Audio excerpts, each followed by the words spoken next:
on this episode of INI9, I have Colin Cookman, all the way from the United States. He's in Washington, D.C. as we speak. And we're going to discuss about Pakistan's precarious financial situation, right? So, Colin, what do you make of Pakistan? Do they have enough money this year to pay their bills? Well, they never seem to have enough money entirely on their own to pay their bills. They have sort of this chronic history of mismatch between spending through the federal budget and the amount that they can actually take in terms of taxes. I believe the latest figures, revenue generation is something under 10% of GDP.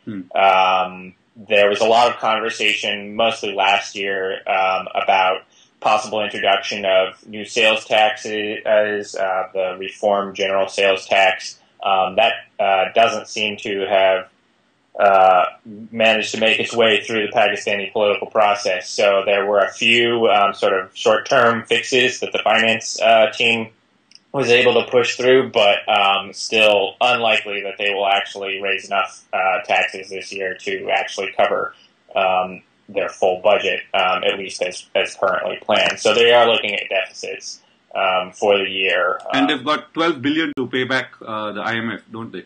Right. The World Bank. So, a big part of the Pakistani budget just goes to repaying debts, whether that's to the IMF or to other loaners. It's nearly half of the Pakistani federal budget is just debt repayments on past loans, and this is sort of the cost of these chronic deficits is the cost of repayment over the long term. So Pakistan will start paying back the IMF funds in February of 2012 for the loans it took out beginning in November 2008, so it has fairly sizable liabilities to both international and domestic lenders. In the past year, they've really started lending more and more, or borrowing more and more from domestic sources. Yeah, and because the economy is in such a bad shape, the only income they're getting in hard currency is in terms of remittances from overseas Pakistanis, right? Right. They have so far a fairly sizable reserve of foreign currency, thanks in large part to a big surge in remittances over the past couple of years. But particularly in the past couple of weeks, there's been more and more pressure on the Pakistani rupee, so the cost of repaying those external loans is going to increase. I think the pressure is mostly due to sort of oil imports, but also this prospective IMF repayment, which is coming up pretty soon, and which will add further to the. So, did you get a sense? Do you have a sense of how they intend to meet their commitments? Well, right now they say they're going to be able to meet their commitments based on the reserves they have and continued borrowing from increasingly domestic sources. I think there's a big risk they have to refinance a large portion of their loans every year. Pakistan doesn't have a particularly good credit rating, and basically every year they have to go to either international or domestic markets and say, can we borrow some money to repay the loans that we took out previously? We'll pay you back for this. And so there's a crowding out effect on the domestic economy. It's hard for private businesses to raise loans, but there's a risk if at some point that market says, you know what, we don't have the money to make these loans to you anymore. There's a risk of default if they don't continue to have access to those sort of revolving loans. So this brings us to the other part, right? What do they do? Because historically, what's happened is whenever this idea of refinancing is quite intimately linked to foreign policy, and what's happened is in the past, whenever there has been a sort of aid cut off from the United States, somebody else has stepped in, whether it was China at one time, and during the 70s, during the Ford administration, it was the oil money which came in from the Middle East, and Zulfikar Bhutto called it, reaping the rewards of the investment they've made in reaching out to the Middle East before they struck oil. Now, The issue now comes to what happens. How are they going to beat their refinancing commitments? Because if the United States and the relation to the U.S. is as bad as it is now, it's quite unlikely that refinancing will be easy, especially because Europe and others are in bad shape too, right?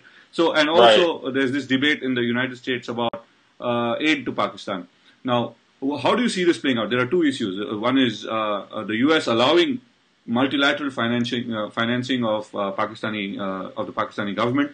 And the second is in terms of military and civilian aid to Pakistan. Right. I don't see countries like China and Saudi Arabia right now sort of rushing to Pakistan's aid. So I think how the U.S. moves on this and how the international monetary institutions move on this will definitely be important for other actors as sort of a signal. Right now, there is a lot of skepticism in the U.S. Congress in particular about continued assistance to Pakistan. And as a fraction of the overall Pakistani budget, U.S. assistance is not overwhelming. Right. But I believe for the coming year, they are still looking to provide approximately a little under $3 billion in military and non-military assistance combined. I think my reading of Congress right now is that they want to send clear signals that their patience is running out, but they're not willing to sort of tie the administration's hands entirely on this issue. So a lot of the aid legislation that's coming out of the Congress right now for the coming year, there's a lot of reporting requirements, there's a lot of certification requirements, but for the most part, they are meeting the administration's requests. And right now, the administration, I think, primarily sort of viewing the relationship with Pakistan, looking at how many shocks there have been to that relationship over the past year. The administration is not particularly keen to sort of force another one. So I wouldn't expect dramatic shifts in aid this year. I could see in sort of the 2013 budgets, Congress sort of being more skeptical, in part because, a fair amount of aid Pakistan itself has said, you know what, we don't actually want this, like the training, the counterinsurgency training funds. Pakistan threw out U.S. trainers from the country, and so the money's not going to be spent if there's no trainers there.